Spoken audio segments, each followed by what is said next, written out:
A lot of us use darkness interchangeably with negativity or evil or, low vibrational energies.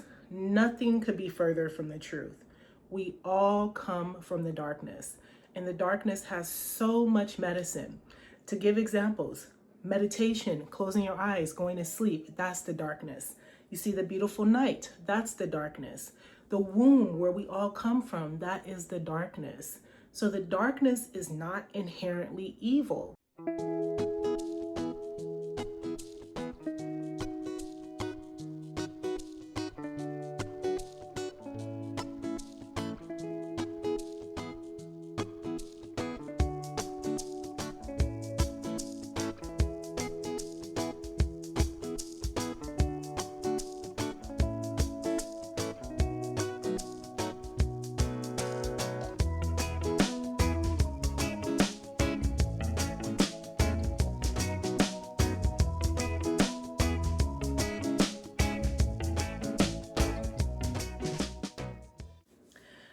Peace and love, everyone. This is Layla Wind, Chosen Goddess. Welcome to my channel, Let Go My Ego, where we talk about all topics that have to do with letting go of our ego and letting our heart and our soul lead the way.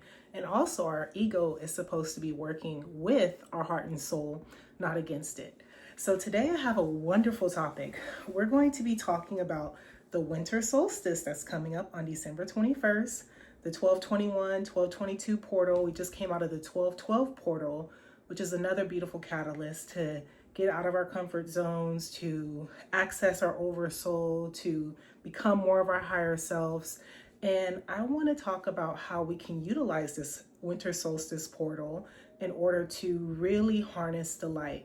And you'll be surprised how many people are not actually talking about what I'm going to be talking about today. In terms of harnessing the light, it's something that you would actually think is completely opposite. It's actually immersing yourself in the darkness.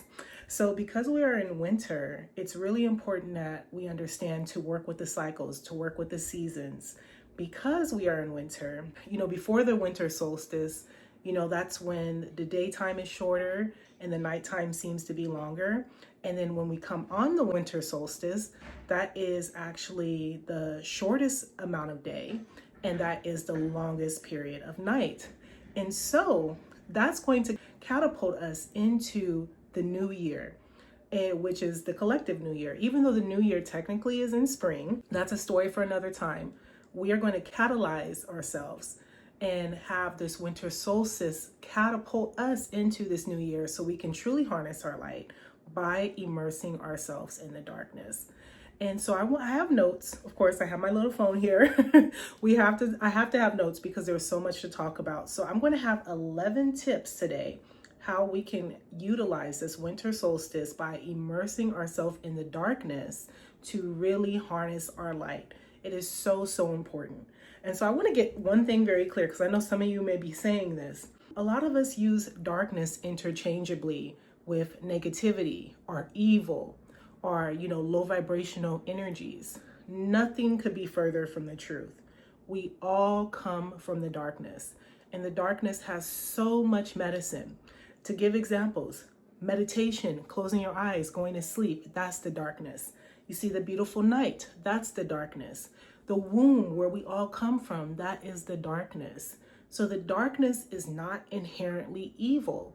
And so when we keep using darkness interchangeably with negativity or evil, we are actually doing a disservice to ourselves and our souls and the truth of how the darkness can literally, like I said, catapult us into embodying and harnessing our light.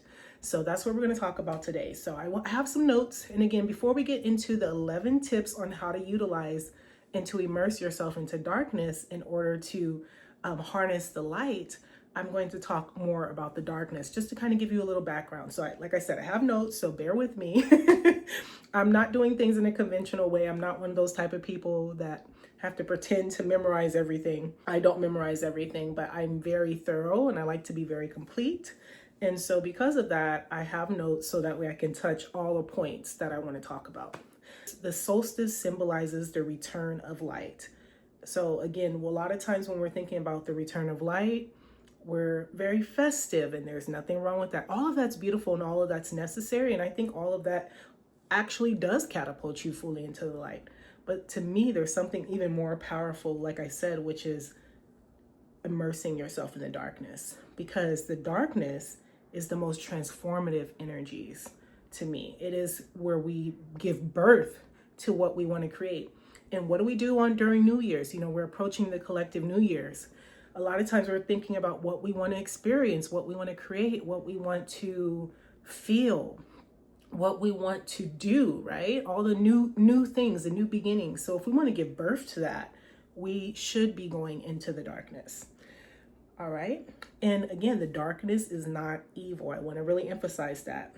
Nor is it the absence of light or the opposite of light. I'm going to say that again.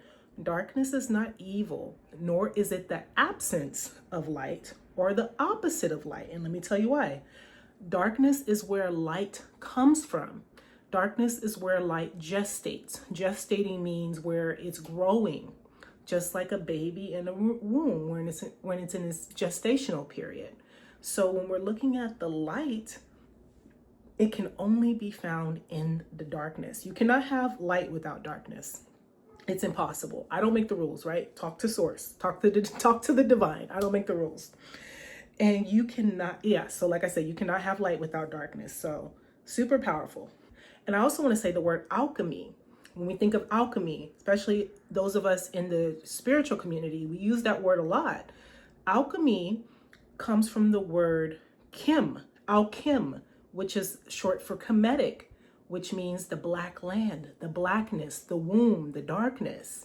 So Kemet used to be the real word or the real name of Egypt. So when we're looking at alchemy, that chem part is the blackness. So the most powerful transformative energy comes from that darkness, the so-called void, right? And I'll talk about it in a little bit why I call it the so-called void. And to a degree, it is a void because, you know, the darkness, we're supposed to be out of our minds, right? We're supposed to be, in some cases, out of our body, but still grounded in our body. But it's not necessarily a void, and I'm going to tell you why in a second. And so it's important to know that darkness is a lack of photons in the visible spectrum. So photons are light particles. Darkness is a lack of photons, again, light particles in the visible spectrum, but it is not the absence of matter and energy. So that's why I say that the darkness is not necessarily a void. It's a void from a spiritual perspective because, again, we're not in our minds. We're becoming empty. We're emptying our vessel. We're becoming clear. We're becoming silent. We're becoming still. But darkness inherently is not a void. And again, also, it's not the absence of light. It is the absence of photons in the visible spectrum. So I hope that makes sense. So I wanted to give you a little bit of background into why the darkness is so powerful again, and why it's not negative, and why it's actually so necessary. And even though sometimes we can say like this person's going into the darkness if they're going down a trajectory of negativity and depression and sadness or anger or whatever, I get why people say that, but the darkness itself is not evil. That is like, if you want to look at it like a chamber of transformation. And so it's really powerful. So let's get into the 11 tips. I don't want this video to be too long, but again, I'm always going to be thorough because I am Layla Wind, chosen goddess. So I'm definitely going to be very long-winded to some degree, but I also want it to always be meaningful. So again, thank you for being here. So the first one is having an immersive darkness meditation. That's the first ritual or tool you can use in this portal that we're in. And the reason why I call it an immersive darkness meditation is because you're literally allowing yourself to surrender to the darkness. And in this type of meditation, what you're doing is you're silent, you're still, preferably if there's no light. Maybe if you want to have a little candle lit, no big deal. But it'll be really nice if it's just completely dark. And it really, what's something about the darkness, it really helps you to face your fears. It really helps you to notice what's unsettling within your mind, within your body, and to be able to literally surrender to it. Again, alchemize it. And also to get clear, and to see. That's the interesting thing. You know, we think the light is what helps us see, but in the darkness, we can really see. We can see ourselves. We can see within. We can see the truth. We can see the wisdom.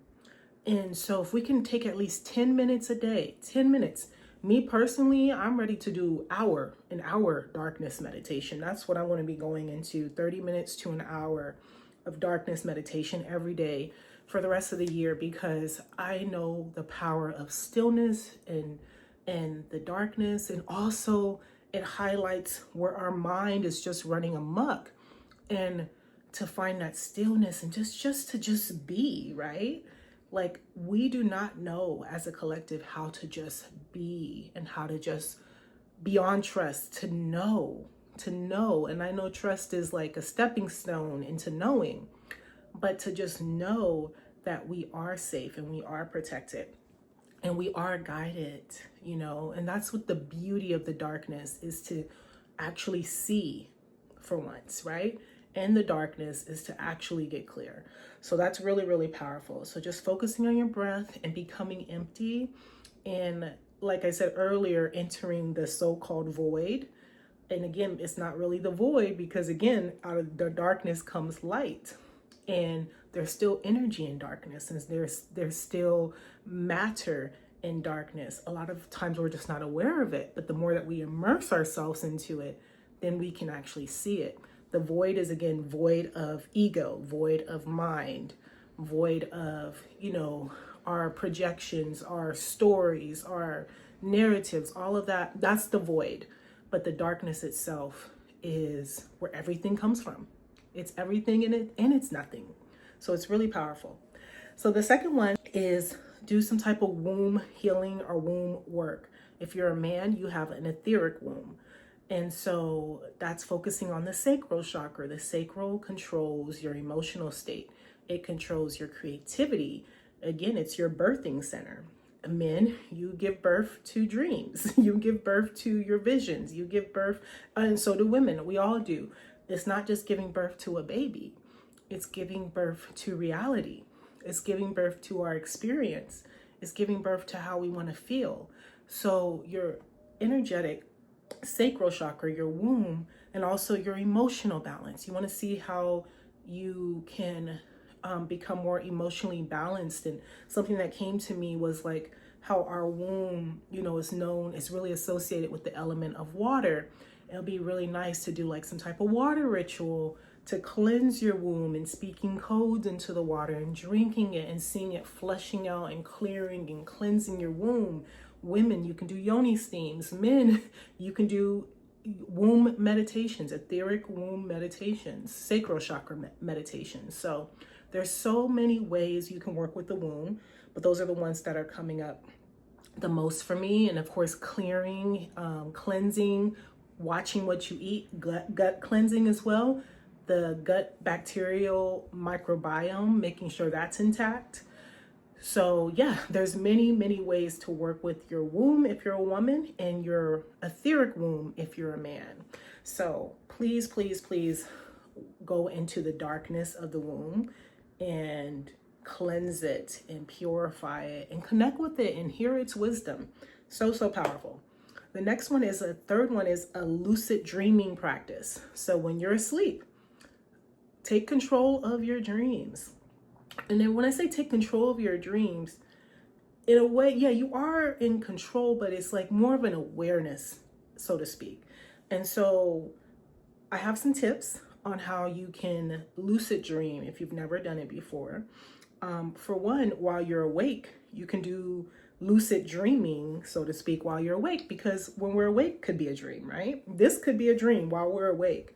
So what you're doing is you're training your mind to say, like, am I dreaming? Am I awake? You do this throughout the day. You kind of notice things to see, is this real? Am I part of this?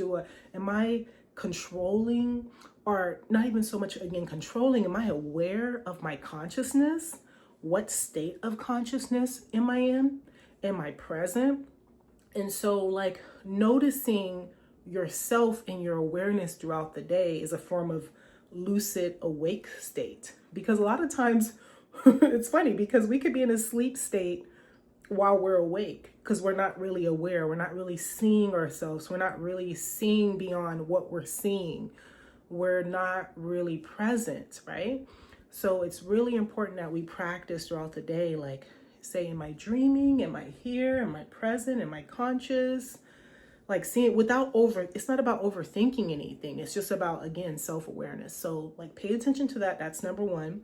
Number two is when you go to sleep at night, set your intention that I am going to be a part of my dream, a conscious part of my dream as I go to sleep.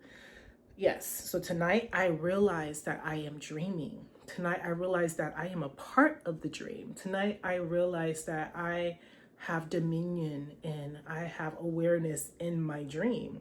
So if you do that and you set that intention, then 9 times out of 10, 10 times out of 10, you're going to go into that dream state and it's going to be very lucid, where you're going to be super aware that you're dreaming and that you're an active participant in your dream, right? Which is so powerful and just amazing. It's very real. So trust me, or trust yourself really, that if you take these tips and you apply them, you will get beautiful results.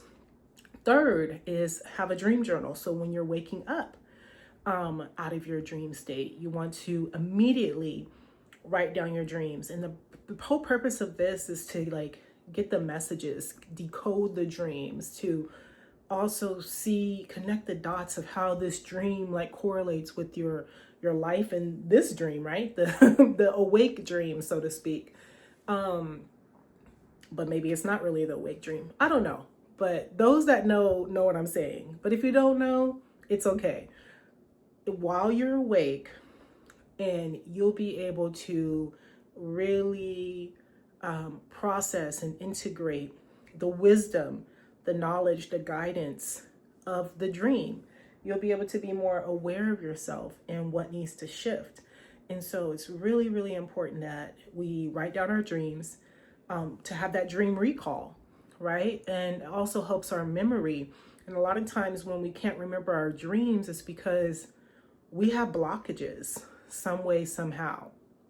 And so, all of us should be able to not only remember our dreams, we should be able to be able to go into that lucid dreaming state as we feel called to. So please, please, please write down your dreams when you get out of the dream state. And then the fourth one, which actually comes before the dream journaling, is wake up during and just be aware that I'm in control. I'm part of this. I'm aware of this. I'm going to go back into the dream. So it's awaking yourself, kind of processing, and then going back into the dream state. So that's really, really important. And of course, these are optional. Maybe you don't need to do the wake up thing. I feel like that could be just another tip, another opportunity for you to go deeper into the lucid dreaming state. But yeah, trust your own guidance, do what feels best for you. But those are my 4 tips for the lucid dreaming. So really, really powerful. The fourth one is honor the dark feminine that's within you. So I want to be clear, the dark feminine is not the wounded feminine. It's not the same thing. The dark feminine is not even negative. It's not fear. It's not separation. It's not wounded energy. It's not distorted energy. It's dark feminine is mysterious. Dark feminine, think of taboo. Dark feminine, think of, even what's been ostracized in society and outcasted and wrongfully so, misunderstood, right?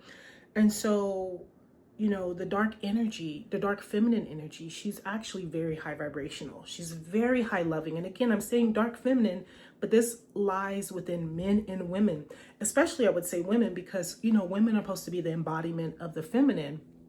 And when we deny ourselves of our full expression because society says that's not womanly, that's not feminine, that's not how a lady is supposed to be, right? then our dark feminine is like screaming to say, look at me, wake up. And let me give you some examples of dark feminine. For example, dark feminine could be a woman who, like I just said, speaks up. Because women are told not to speak and not to be heard. And even though the feminine is a more of an energetic essence, soft, graceful energy, but the dark feminine also is speaking up from love. The dark feminine is powerful and strong. Another dark feminine trait is a woman who is in tune with her sexuality, her sensuality, right? And she's not a whore. And she's not, I'm not talking about women. These are not women who are overly promiscuous. These are not women who, are out here sleeping with everybody or just out here to get attention. Yes, there are women like that. Yes, there are people who are out here, they're in their wounded sexuality, right? They're in their lower nature. They're not really empowered in their feminine sexual expression. I'm talking about those women who are empowered, even those men who are empowered in their sensual, their sexual expression, which can seem taboo or seem like, you're doing too much, right? No, they're being themselves. They're moving with that Shakti primordial energy. That's who they are.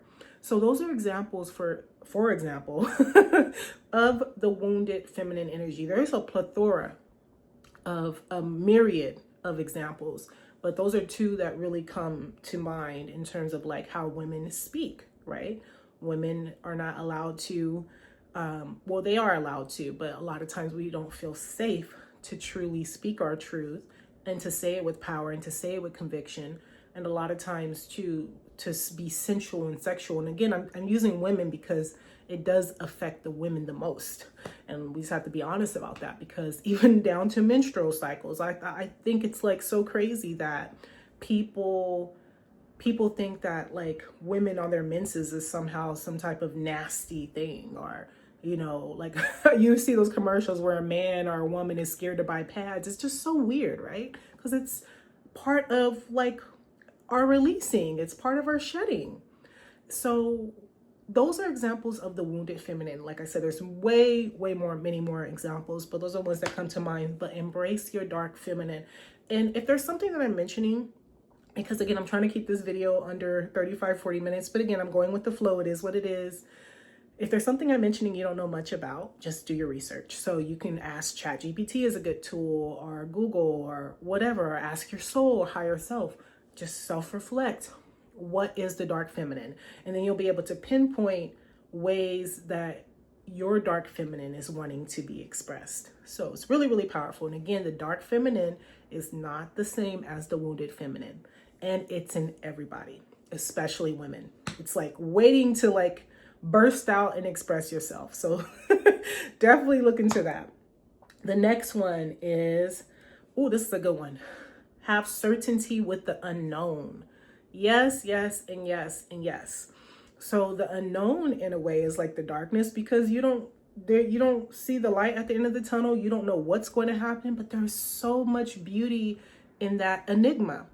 The unknown is so beautiful because it really shows you the synchronicities, the unfolding, the magic, I already said synchronicities. There's another word I'm looking for, but it really shows you the power and the love of the universe, the mysteriousness of the universe, and how everything will work out some way, somehow.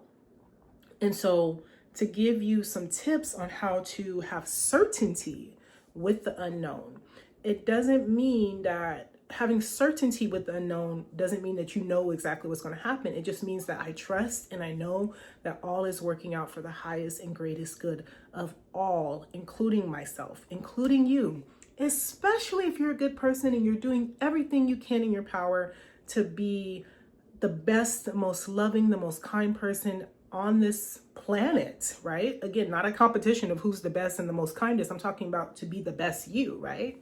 If you're doing all those things, then it's so important that we have certainty with the unknown, no matter what's going on around us. So 3 ways to have certainty with the unknown.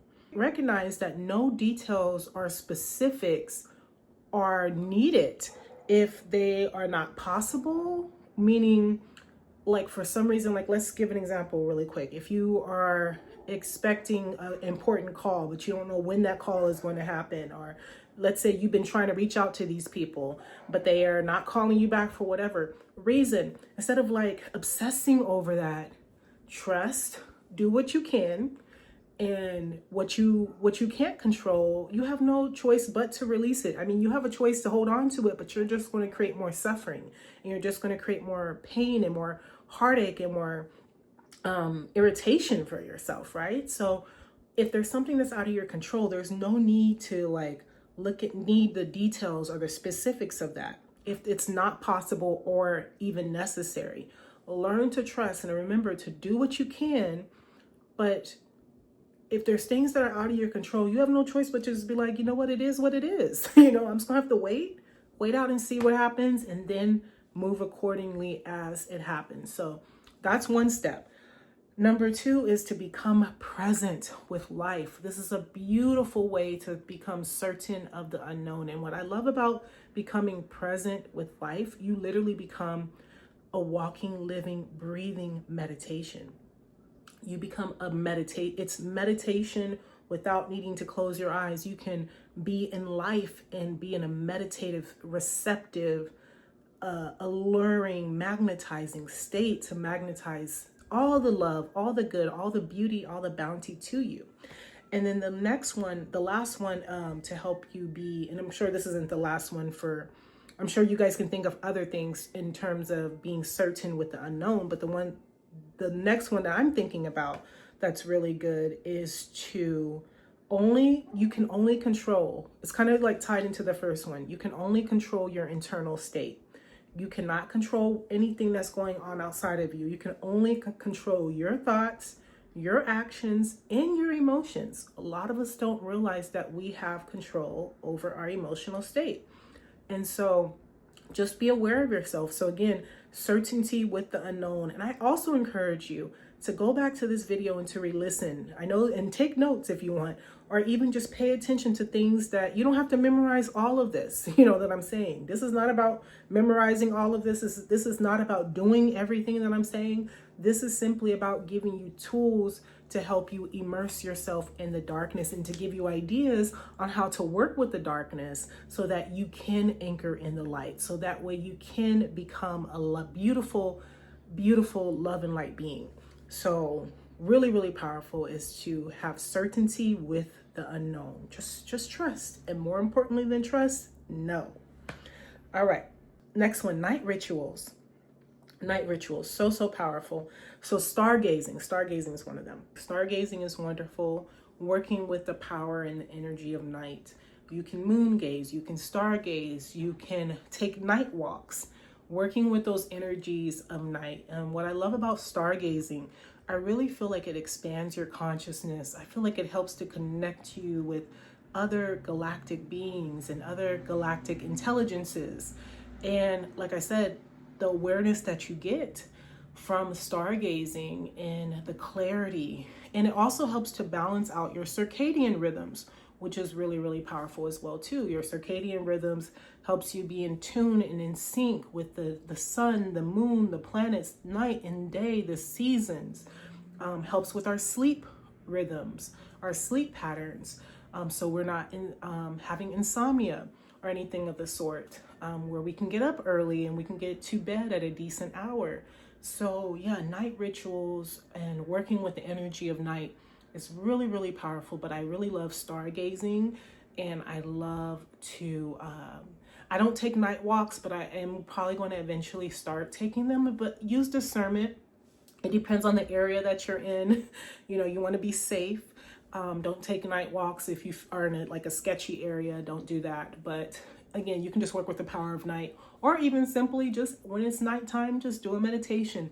Again, if you don't know a lot of rituals and you want to learn more about how to work with the night energies, simply do a research. Do a ChatGPT, Google, and again, go within.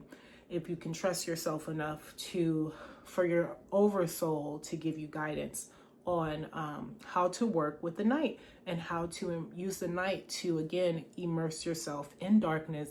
So again, you can anchor in the light. The next one is alchemize heavy emotions. So any heavy emotions that you're carrying that keep you in a very negative, dark state of not being, really, because I don't feel like the being could ever be, like your true beingness could ever be in any negative state. So any really negative emotions that are really weighing heavy, like for me, just being vulnerable. Sometimes I worry a lot. Sometimes I carry anger from things that people have done to me or how people have treated me. And trust me, I've worked a lot on it. I've cleared a lot of it, but I still notice it comes up, and that's okay. It's part of the human experience. I'm allowing it to come up. And that's the first step actually in the alchemy, is to allow and to admit, like, I am feeling anger. And mind you, I said I am feeling anger because I am not anger. I am love. I am peace. And it's okay that I am feeling anger, or I'm feeling scared, I'm feeling worried, or I'm feeling whatever it is that is very low vibrational. Feel it and acknowledge it. Cry if you need to, scream if you need to. Do it healthily. Don't just be in the middle of a grocery store screaming. You don't want the police called, okay? So let's keep it real. Try to do it healthily, okay?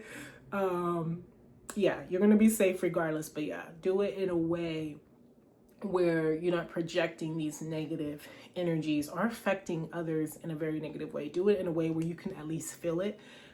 That's the first step to alchemy. And then the next step is to be honest with how you now want to feel. So if I'm feeling angry, what I want to feel is I want to be present. Just want to be present with life.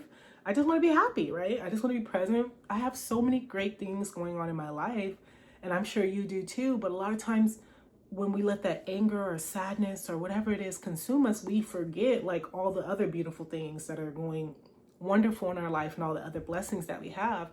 And so, yeah, it's really important to shift out of that mindset of just lower vibrational energies and to notice how you want to feel. How do I want to feel?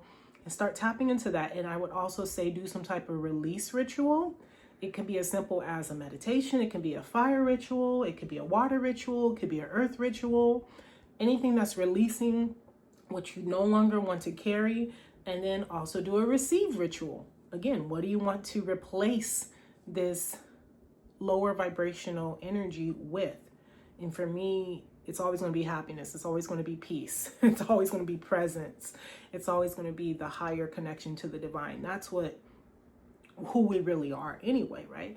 All these other things. And again, we're not judging the anger. We're not judging the shame. We're not judging any of it. We're aware of it and saying, this is not me. This is not the state of consciousness that I want to be in. And I'm going to shift out of it.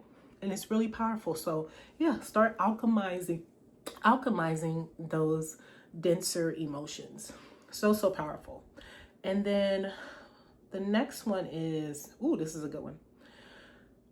Ego death. Ego death. Having an ego death. Powerful. So, and what better place to have an ego death than on Let Go My Ego's channel, okay? So, yes, have an ego death.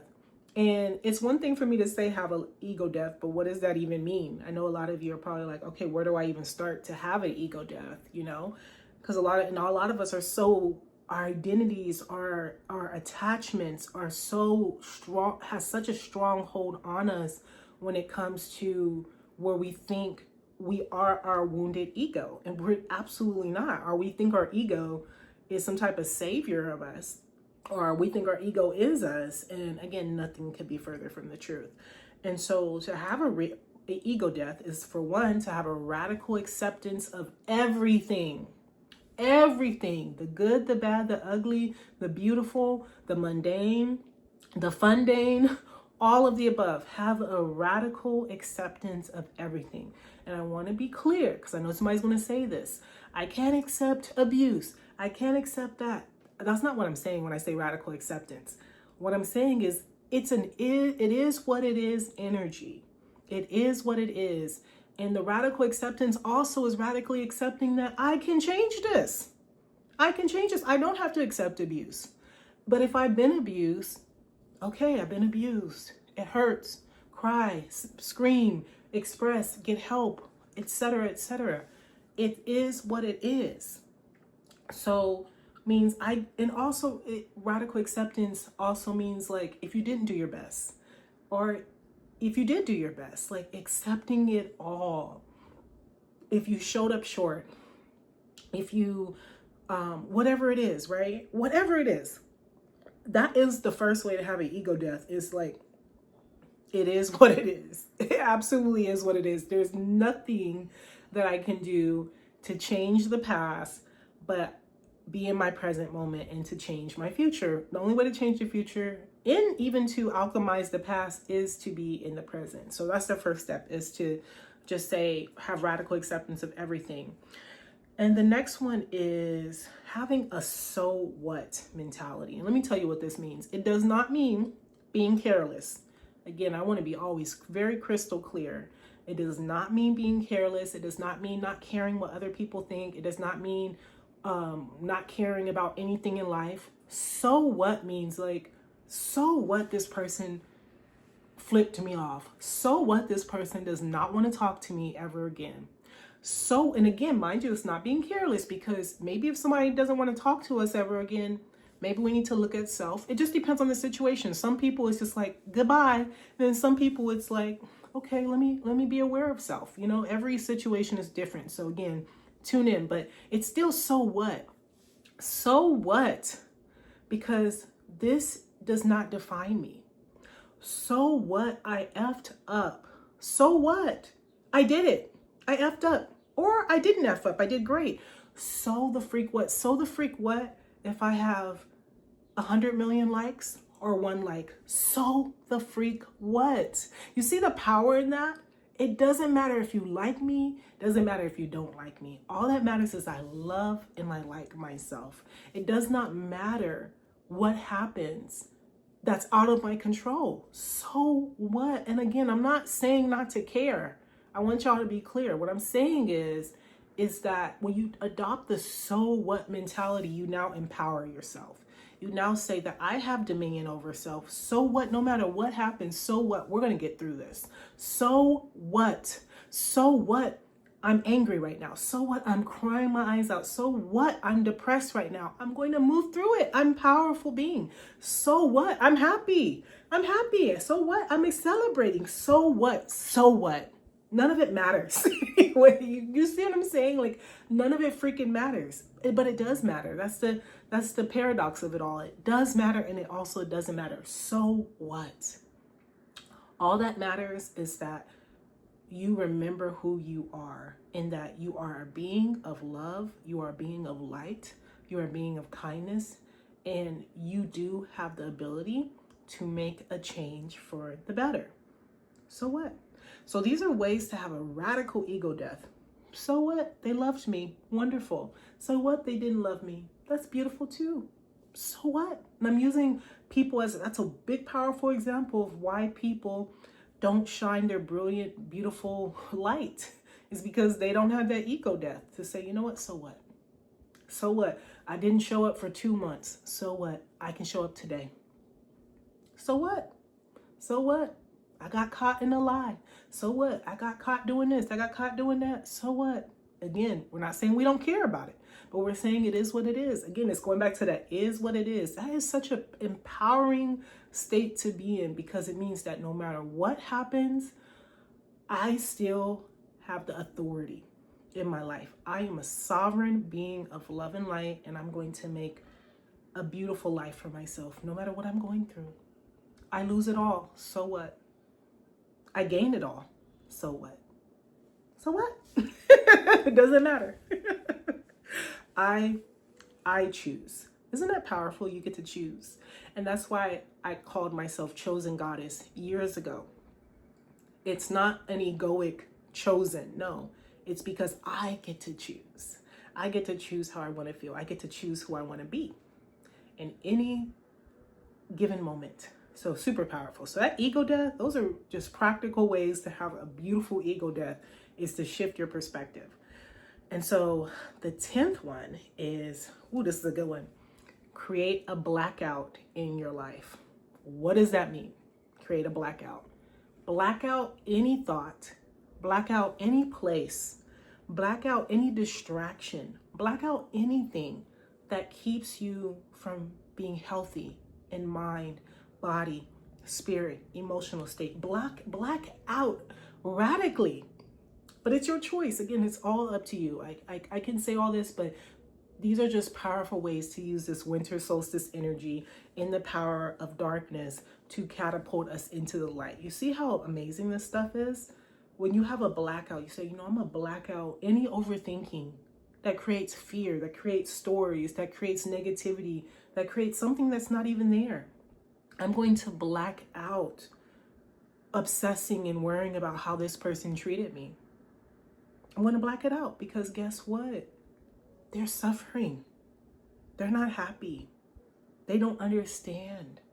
They don't understand. And sometimes we don't understand. Sometimes we don't understand. Sometimes we got to black out our own BS. Okay? It's a two-way street. So have a radical blackout. And one of the powerful ways you can do this is to write it on paper. I now release. I'm now blacking out. I'm not giving my energy to this anymore. I'm not giving my mind to this anymore. I'm not giving my emotions to this anymore. I'm letting it go. And I'm also gonna say this. Sometimes it's gone for good, but sometimes you may have to do these type of things over and over and over and over and over again. Mainly because we're working with some serious programming in the human collective. You all have no clue what they have done to us. Well, when I say you all, I'm not saying everybody here, but a lot of people don't know what the so-called elite, what the false powers that be have done to us as a human and divine collective. We have forgotten who we are. And so that's why a lot of times it will have to be done over and over and over again. And the beautiful thing is the divine will connect the dots for us. It will give us the right people, will give us the right resources. It will give us more of ourselves. It will give us more of ourselves. It meaning the divine will give us more of ourselves as a product of doing the work, doing this inner work and having a radical no more. There's things that I'm absolutely is a no more in my life that I used to. And we all do this. We make excuses for them. And it's okay because that just means that we're not consciously ready to fully let certain things go. But you will get to a point where you say no more. This is not of love. This is duality. This is fear. This is not Christ consciousness. This is not my values. And I'm letting it go. This is a distraction from my highest purpose. This is not a reflection of how I feel about myself and how I know myself to be. So I'm going to release all of this and I'm going to let it go. And so that is a radical blackout. So, if you're going to do a blackout, remember, you're blacking it out. It's done. Think of it almost like when people do those certain protests when we're like, we're going to black out not buying anything from the store today, which does that work? Because if you're going to go back and buy it the next week, did you really, did you really black out anything? Anyways, a real blackout is like, it's done. Blacked out, it's done, no more. And again, if it comes up, you're going to continue to black it out. And what you say is you say stop. Use the stop technique in your mind. Think of like a red stop sign or just putting your hands up and saying stop, especially when it comes to your thoughts. Nope, we're not going to go there. This is a waste of energy. This is a waste of time. If you're thinking about somebody that's irrelevant or has nothing to do with your life, if you're thinking about, like I said, something that happened to you, if you're watching, just stop. Is this helping me mind, body, spirit, and emotional health? If it's not, it's a distraction. Stop. Just say the stop, okay? Really powerful, all right? And the last one is a bonus one, the 11th one. And I'm using 11 tips because we're coming into the 1 year. It's 2026, so 6 plus 2 plus 2 is 10. 1 plus 0 is 1. So I gave you 11 tips, which is 11 also is a number of mastery. It's a master number. It's a number of self-mastery. That's why people who first start coming into the awakening of consciousness and spirituality, the first numbers they typically see are 1111 or 111. So the 11th one is embrace uncomfortable changes. And I say this in my last video that I posted here, you know, it was all about getting out of the comfort zone. And so we have to learn, in order to get out the comfort zone, you have to embrace being uncomfortable. You have to embrace, you know, what's unfamiliar, you know, because how can you change and do things differently and experience different results if you're still dabbling in the old way of being, and the old way of doing, really? So if we want to really, again, have that powerful catalyst and acceleration, and again, we're not doing it to just quickly go somewhere.